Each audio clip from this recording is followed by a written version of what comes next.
আসসালামু আলাইকুম বন্ধুরা, নতুন একটি ভিডিওতে আপনাদেরকে অভিনন্দন। আজকের এই ভিডিওতে আমি আপনাদেরকে দেখাবো এমএস এক্সেলে ইন্টারের ব্যবহার। অর্থাৎ আমরা যখন এমএস এক্সেলে কাজ করতে যাই তখন কিন্তু আমাদের কিবোর্ডের শর্টকাট কিন্তু অনেক গুরুত্বপূর্ণ। তো ইন্টারের কি কি ব্যবহার রয়েছে এমএস এক্সেলের মধ্যে সেই বিষয়টা বন্ধুরা আজকের ভিডিওতে আমি আপনাদেরকে দেখাবো।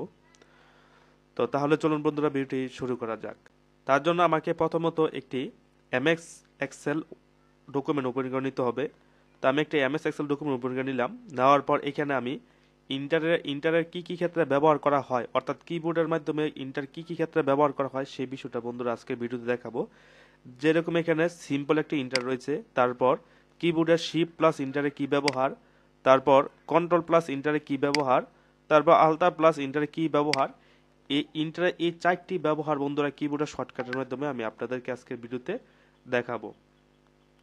তো প্রথমত বন্ধুরা এখানে ইন্টার সিম্পল ইন্টার, যেটা আমরা ইন্টার বলতে অর্থাৎ নিচে আসাকে আমরা ইন্টার বুঝি, অর্থাৎ কোনো সেলের নিচে আসার ক্ষেত্রে আমরা ইন্টার ব্যবহার করি। যেরকম কিবোর্ড থেকে যখন আমরা ইন্টারে ক্লিক করবো, যে দেখুন বন্ধুরা আমার কিন্তু এই সেলের নিচে কিন্তু কার্সর পয়েন্টটা কিন্তু আসতেছে।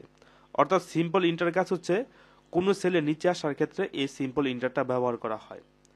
তারপর রয়েছে শিফট প্লাস ইন্টার, অর্থাৎ কিবোর্ড থেকে যদি আমি শিফট বাটন চাপ দিয়ে ধরে ধরে ইন্টারে ক্লিক করি তাহলে আমার এই কার্সর পয়েন্টটা উপরে যাবে। যেরকম আমি শিফটে চাপ দিলাম, দেওয়ার পর ইন্টারে যদি ক্লিক করি, যে দেখুন বন্ধুরা আমার এই কার্সর পয়েন্টটা কিন্তু উপরে যাচ্ছে। তো তাহলে বোঝা যাচ্ছে যে শিফট প্লাস ইন্টারের কাজ হচ্ছে কোনো কার্সর পয়েন্টটা উপরে নেওয়ার ক্ষেত্রে শিফট প্লাস ইন্টার ব্যবহার করা হয়, আর শুধু ইন্টারের কাজ হচ্ছে কোনো কার্সর পয়েন্টটাকে নিচে আনার ক্ষেত্রে ব্যবহার করা হয়। তো এইখানে আরেকটি গুরুত্বপূর্ণ কিবোর্ড শর্টকাট হচ্ছে কন্ট্রোল প্লাস ইন্টার, অর্থাৎ এই কন্ট্রোল প্লাস ইন্টার তারপর আলতা প্লাস ইন্টার, এই দুইটি শর্টকাট ইন্টারের ক্ষেত্রে অর্থাৎ এমএস এক্সেলের ক্ষেত্রে খুবই গুরুত্বপূর্ণ, এগুলো বেশি ব্যবহার করা হয়। তো কন্ট্রোল প্লাস ইন্টারের কাজ হচ্ছে অর্থাৎ আমি প্রত্যেকটা সেলের মধ্যে একই নাম্বার লিখবো বা একই নাম লিখবো। তো তখন আমার করতে হবে এইখানে এই সবগুলা সেল আমি মার্ক করার পর যে কোনো একটা সেলের মধ্যে শুধু আমি জিরো দিব। সাপোজ আমি জিরো দিব প্রত্যেকটা সেলের মধ্যে, তো তার জন্য এখানে আমি জিরো দিলাম। দেওয়ার পর কিবোর্ড থেকে কন্ট্রোল প্লাস ইন্টার আমি ক্লিক করি, যে দেখুন বন্ধুরা প্রত্যেকটা ঘরের মধ্যে কিন্তু জিরো বসে গেছে। তারপর রয়েছে আলতা প্লাস ইন্টার, এই আলতা প্লাস ইন্টারও অনেক গুরুত্বপূর্ণ বন্ধুরা। সাপোজ একটি সেলের মধ্যে আমি একাধিক লাইন লিখবো, তো এখান থেকে আমি সাপোজ নেম লিখবো।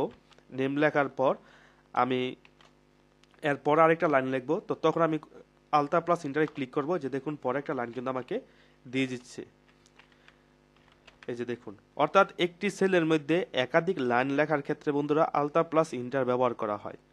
তো বন্ধুরা আজকের এই ভিডিওতে আমি আপনাদেরকে দেখালাম কিভাবে ইন্টারে ব্যবহার করে আপনারা এমএস এক্সেলের মধ্যে সহজে ডকুমেন্টের কাজগুলো করতে পারবেন। যদি বন্ধুরা ভিডিওটি ভালো লাগে তাহলে অবশ্যই আপনারা আমার চ্যানেলকে সাবস্ক্রাইব করবেন, লাইক করবেন, কমেন্ট করবেন। আসসালামু আলাইকুম।